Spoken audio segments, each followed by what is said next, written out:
اللہ تعالیٰ نے فجر کی نماز کی صبح صادق کے وقت کیوں رکھی؟ اس کی کیا حکمت ہے؟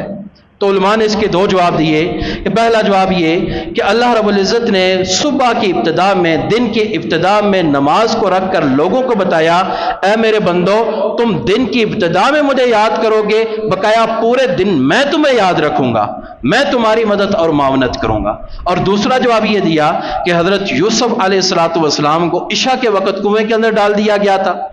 اب جب وہ کنویں کے اندر گرے تو اندھیرا تھا، رات تھی، تو بڑے پریشان تھے، پتہ نہیں صبح ہوگی بھی یا نہیں، روشنی ہوگی بھی یا نہیں، بچے تھے۔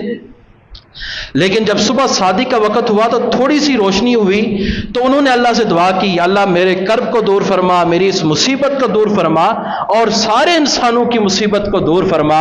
اللہ رب العزت نے ان کی اس دعا کو قبول کیا، ان کو کنویں سے نکالا۔ چنانچہ جو یہ فجر کا وقت ہے نا، ڈاکٹر بھی کہتے ہیں اگر کوئی بلڈ پریشر کا مریض ہے تو جو صبح صادق کا وقت ہوتا ہے اس کو جو ہے نا اس وقت بلڈ پریشر بالکل نارمل ہو جاتا ہے۔ اگر کوئی اور بیماری ہے وہ بالکل اس ٹائم نارمل ہوتی ہے، بخار بھی اس ٹائم نارمل ہوتا ہے۔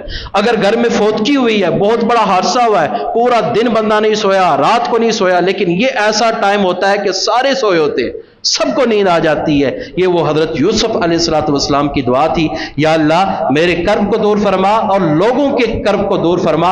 اللہ تعالیٰ نے لوگوں کی مصیبتوں کو دور کر دیا۔ اس وقت اللہ نے فجر کی نماز فرض کر کے بتایا، اے میرے بندو تم فجر کی نماز پڑھو گے، میں نے یوسف کی مصیبت کو دور کیا تھا، تم فجر کی نماز پڑھو گے، میں تمہاری مصیبت کو بھی دور کر دوں گا۔